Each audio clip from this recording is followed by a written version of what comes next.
Can you imagine driving $1 million in revenue in your first few months of operation of your brand new startup business? Well, my guest today did exactly that. Josh Hotsenpiller from Juno. He was able to generate an insane amount of revenue early, and they eventually, in the next few months, got to 5 million. So he knows how to drive quick wins. And then what he did is went out and got funding so that they can fuel their growth even further. So if you want to know how to get launched, get a ton of quick wins, and then get the funding so you can scale even more, you're going to love this. And Josh has a ton of energy. He delivers a lot of value. Check it out. Welcome to SaaS-Story in the Making, the podcast that features the people who made the software world what it is today and the leaders who are shaping the future of technology. Here's your host, Matt Wolach. Yes, welcome. This is SaaS-Story in the Making. I am Matt Wolach. I'm your host. I am so delighted to have you here with us. Thank you for coming. Thanks for watching if you're on YouTube. Thanks for listening on the podcast channels. This is going to be a fun one. I am super excited to introduce my special guest, Josh Hotsenpiller. Josh, how you doing? Good, man. How are you? Thanks for having me. Absolutely. So glad to have you here. And let me make sure that I tell everybody about you, Josh. Josh is the CEO at Juno. And Juno is a single destination SaaS platform for community, events, and learning. This software creates transformational experiences and drives results with gamification, human interest modeling, AI, monetization, matchmaking, video streaming, and analytics tools. It is really, really cool. I can't wait to dive in and learn more. He's also the founder and brand champion at CrowdHub. So when it comes to growth and understanding ways to do that, Josh is really, really knowledgeable. I can't wait to learn from him. Once again, Josh, thanks for coming on the show. You bet, man. Excited to be here and get after it a little bit, talking about growth and engagement, all the fun stuff. That is super fun stuff. I agree. I think we're aligned there. But first things first, just tell me what's been going on with you lately and what do you have coming up? Man, it's been a busy season. So we just closed our Series A. So we're excited about that. So we just closed that round and we're thrilled. It was an incredible journey to go through that process. It was, incredible learnings to sit with some of the biggest VCs in the world and learn to pitch them and learn to work through that. That was an incredible experience, but we just closed it. We're now looking to hire a chief revenue officer to really expand the business to where we want to get to. Main focuses of getting that right person in, just finished the round and just got back from 12 days on the road to various cities at different conferences, just wow. Working the Juno world. So it's been fun. I love it. Tell us more about Juno. What exactly is that product? How exactly does it help?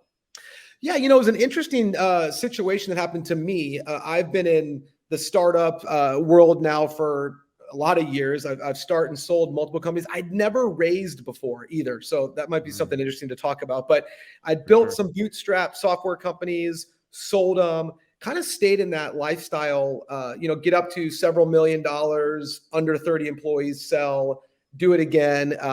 So this was a new interesting, but what happened was pre-pandemic, ran a couple different software companies, even a production company, and pandemic hits and several of our clients said, Josh, we don't want another software platform. We're using you for community or learning, engagement. We don't want another platform. Can you get into virtual?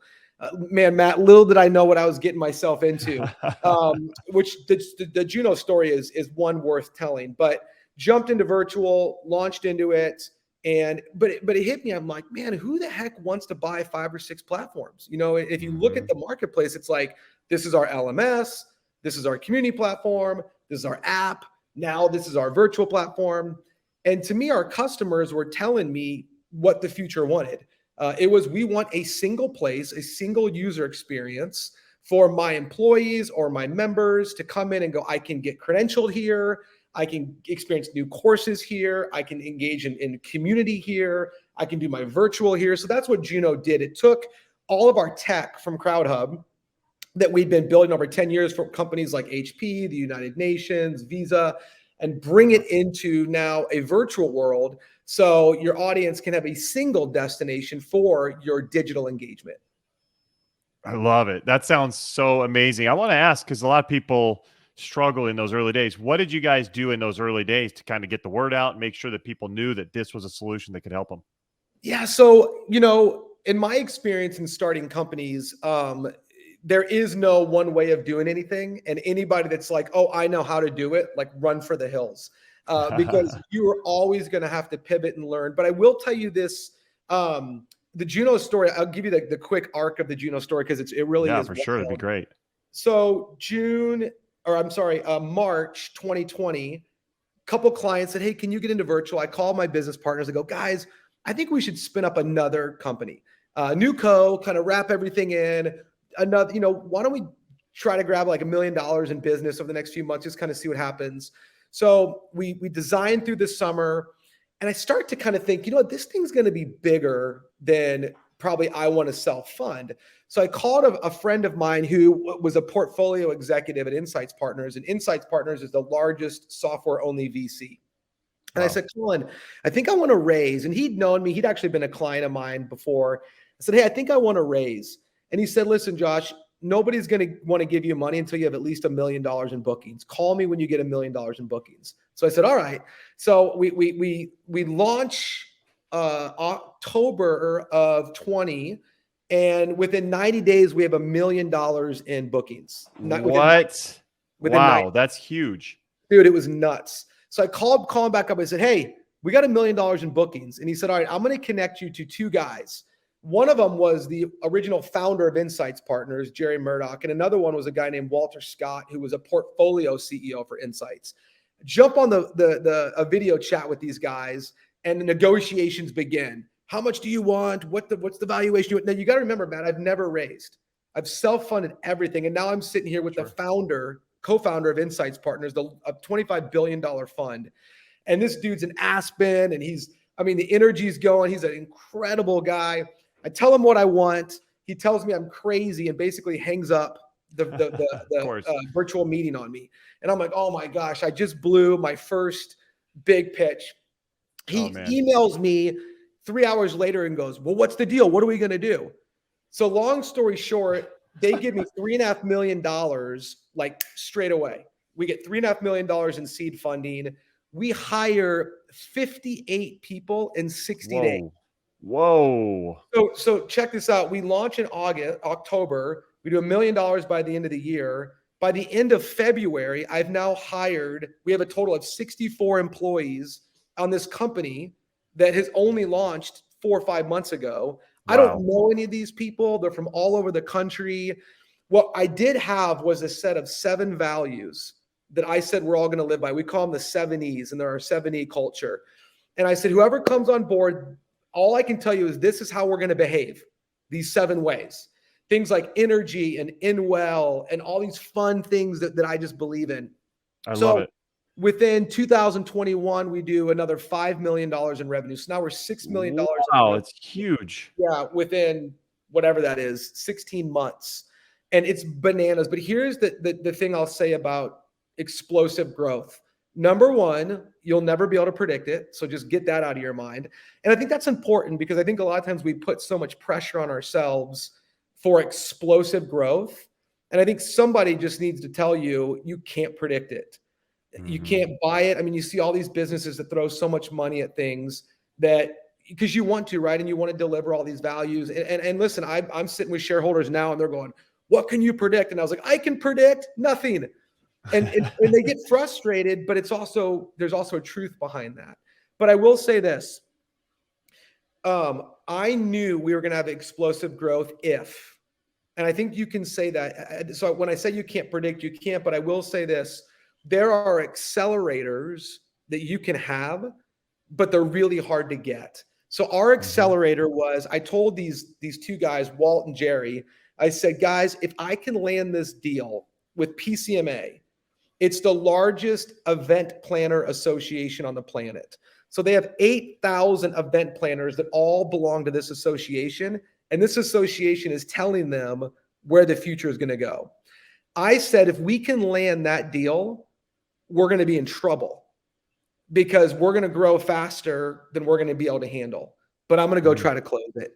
So my advice to founders is you need accelerators that have earned the trust of a marketplace, and then you need to go win with them.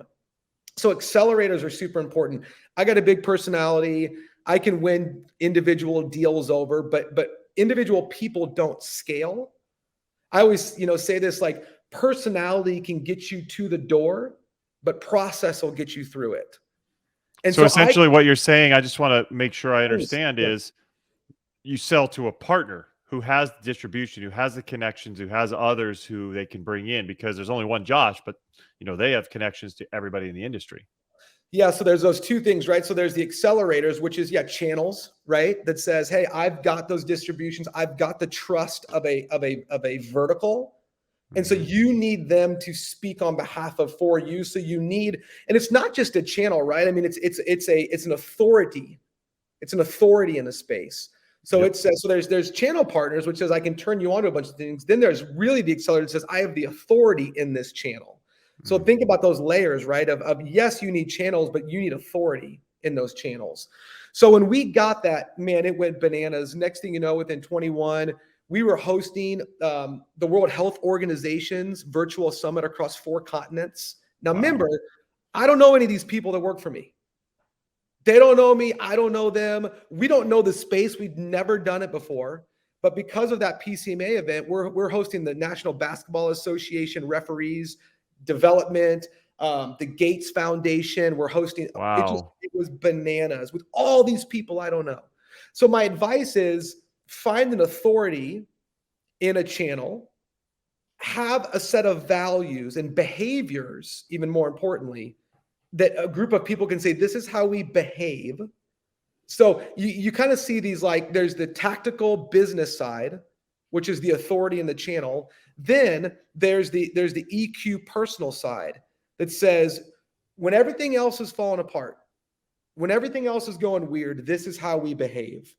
And so those are some of the things that really begin to help us build our company. And we continue down that path of who's the next authority in a channel, and how do we make sure that the people we bring into our organization understand the way we behave. And so those started to become the pillars of the way we begin to grow Juno. I think it's fantastic. I love that you've kind of created a foundation. You didn't just guess, you didn't just hope that it would work. You set up a process, you had a foundation, you knew the type of culture that you wanted to live within the organization. You wanted to hire for culture. Tell me, what were 60 people or whatever you hired in 60 days? It's crazy. What were some of those people? What were the roles, the types of jobs that they would be doing?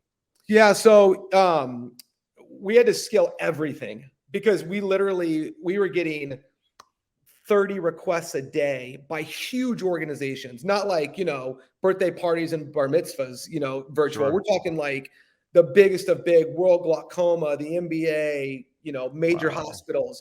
So we had to learn an entire industry, Matt. I mean, we had never done this before. So we're building tech. So how do you stream and how do you integrate all these different streams that are coming in from all over the world? How do you put in so developers, client success, front end, back end developers, all these different things that we had to build a software platform overnight that could serve and compete against the groups that had been doing this, because it wasn't like this didn't exist before. It did exist before. So they're going, what kind of, can we have front end tools? Can we change this workflow? Can we change this image? How does your chat have all these different things? Do you have moderation tools? All these different things that are going on. So tons of developers, tons of client success, support. How do you support across 4 continents overnight? You're overnight launching global virtual event things. So we're hiring people in Europe. We're hiring people on the East Coast that can manage some of these things. So, I mean, and then sales. I mean, all these calls are coming in. What are we doing here, right? So we're trying to basically order takers, because at this point in time, you didn't have to go hunt. You just had to be able to explain when somebody got on, let me show you Juno. So we're hiring sales reps, front-end developers, client success, IT people. How do you manage IT infrastructure and security across all these continents? The NBA is like, hey, we need to stream to China. How can you get us into China? I have no idea how to get into China. That's one of the cool things. I mean, that's what I love about startups. You have to figure it out. Let's just make this happen. Dude, it was unbelievable. It was the, and I'm telling you, it wasn't all great. I mean, if we had days to talk, I mean, I had a massive panic attack on Father's Day. I thought I was dying. No. We turned over 7 or 8 employees within a 6-week period because they were having panic attacks and nervous breakdowns. Jeez. I mean, there's a whole side of this story that, you listen, you go, oh, I want that adventure. I want that ride of, raising $15 million and 60 employees. And it wasn't all beautiful by any stretch of the imagination. I'm sure. Let's talk about the fundraise though. So you realize you need funding. You hadn't done it before. What was new to you? What did you say? Wow, I wouldn't have guessed that this would be part of this process. When you go to raise money, you have to win over analysts. And analysts have never started anything, right? They don't have an entrepreneurial vibe. Dude, sure. I can't tell you, because of who our seed investors were, I got to sit and pitch the biggest VCs in the world. And what I found was the managing directors loved me. They were like, this guy's awesome, like his energy and his vision. I mean, the analysts didn't. I had to learn how to sell to an analyst. Interesting. And so what they would say is, and one of the things I learned was analysts want to solve the problem. They don't want you to tell them how to. So if you're listening to this and you're raising money, what you've got to do is begin to explain something just enough that the analyst solves the problem along the way. Because that's what analysts do, right? They're cerebral, they're problem solvers, they're X and Y people. And so when you get on there and go, I'm going to explain everything you don't know, and I'm going to explain to you how everything works, you don't give them the chance to solve the problem, and they don't trust you. So what they want to do is analytically work through your business and make sure that they can arrive at the conclusions. Because ultimately what a managing director says is, I'm not going to go against my analysts. That's why they're there. They're there to protect the VC from hype, from energy, from buying, getting too emotional. Yeah. So I had to learn early on was like, dude, I got to not be me in some ways and be very cerebral and analytical and walk through the business. And so that's the big thing I learned was how to sell an analyst. I love it. And it's something I coach. So a lot of you people out there listening, that I coach software founders and help them understand how to have amazing sales processes. And one of the things you have to do is cater your pitch, cater what you're talking about to the role. The role of the person that's on the line level and what they care about, what they're working for, and what they, worry about is much different than a C-level person who's much different from the finance person, much different from the IT guy. So you've got to make sure you adjust, or what we call in our process, associate your solution to their specific needs and what they are going through. And so I love it. Like your managing directors loved you and they love the energy and they can see the vision. But the analysts, they needed to understand as well. So you had to learn how to cater and associate to them. That's brilliant. Yeah, it was amazing. And you're not used to selling analysts, right? Because analysts don't buy. So if you're a CEO of a startup, you're selling to marketing, you're selling to maybe HR, and they're buying the product, and they're buying you, and they're buying the trust of the company. An analyst is trying to solve a problem, which really is sales, right? I mean, you're ultimately saying, hey, you've got a challenger opportunity. This product or service is going to serve that. But yeah, man, it was an incredible learning for me. That's so cool. What advice would you have for other software founders who are going out there trying to get some funds? It's funny. You have all these conversations with people and they say, it is a marriage. So you got to find somebody that loves the space you're in, that believes in the space that you're in. I still think there's a massive value of get money from somebody that can help you grow. You just do. You want that help. You don't know what you don't know, and you want them to open up doors. During this season of time, money is going to be harder to get than it ever was during probably the next, 24, 36 months, hard to say. So, obviously you're going to take what you can get, but if you can find somebody that can help you grow your business, look, startup's hard. I've done it for a lot of years in a lot of different verticals, and everybody thinks it's cool. And I'm going to be an entrepreneur and it's so SaaS. I mean, it's so cool. It's freaking hard.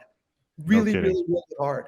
And so if you can find somebody that wants to give you money that also like wants to help you grow, like one of my Walt actually joined our board and we meet every week and he just beats the crap out of me. I sent him a text. We just got done this conference. I was like, hey man, we're rocking at the conference. And all I wrote back was rocking means deals closed. It wasn't like way to go. I mean, it was just rocking isn't being at a conference. Rocking is closing deals.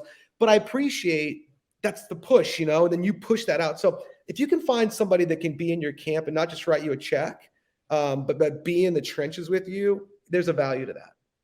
I totally agree. That's something I always looked for with investors is who's going to help us get to that next level? Who can provide something we don't have currently?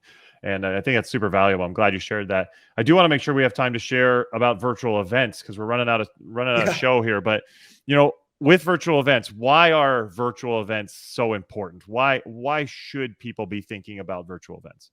So look, it's this simple, whether you like them or not. And it doesn't really matter. We live in an and world now. And I always tell people that I don't want to do virtual, you're trying to replace physical. No, you're not. You're never going to replace physical. Mm-hmm. And so physical is here to stay and virtual is here to stay. We live in an and world. And so what happens is entitlements, whether the government's given them or anything else, entitlements are hard to take away.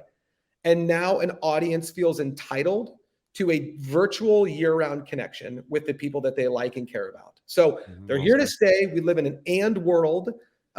We did just fine without this. Well, we did just fine without social media, but now it's here. It's an entitlement. People want to connect this way. So we live in an and world. They're here to stay.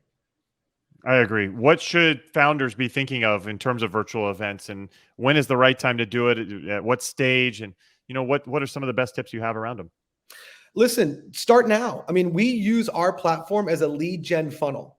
We host virtual events on our own Juno web platform that we use virtual events just for lead gen. Beautiful. And so start now, host things. And if you can get a platform that you can use as your lead gen funnel, then all of a sudden, you know what people are interested in, you know what they're coming on, you can connect with them. So start a community, provide value. The more utility you can provide your customer, the more they're going to engage with you. So I'd say start now, use them. Why not? I mean, why not host something on Zoom or whatever you need to that's cheap or free to StreamYard, whatever, to get people engaged in your funnel. I think that's fantastic. I love it. Josh, this has been great. So much information, so much knowledge that you've been able to share with us. It's super, super cool. And I hope everybody out there has been able to soak it up. How can our audience learn more about you and Juno? Yeah, there's so much going on. I mean, you can go to, junolive.com, check us out, follow, join me on LinkedIn. I'm sharing stuff. We're actually launching a huge new leadership development project this summer called Ready Me. And it's 7 essential skills. It's a whole workbook I wrote, and we're launching it with a big executive association in August. So that might be something cool if people kind of are engaged in developing their own personal development. That's going to be coming out. So follow me on LinkedIn. Come hang out. That sounds amazing. And we'll put that link of your LinkedIn into the box below. So if you're watching on YouTube, you'll see it down in the discussion or in the description. If you're watching or if you're listening, it'll be in the show notes. But this has been really, really awesome, Josh. Thank you so much for coming on the show and sharing everything. Yeah, Matt, thanks for having me, man. The pleasure's been mine. Oh, likewise. And everybody out there, thanks for coming. Thanks for listening. Make sure you're subscribed to the show. You don't want to miss any other amazing innovators, creators, and leaders like Josh. So hit that subscribe button. That way you're going to get all the notifications for new shows coming out. I look forward to seeing you next time. Take care. Bye-bye.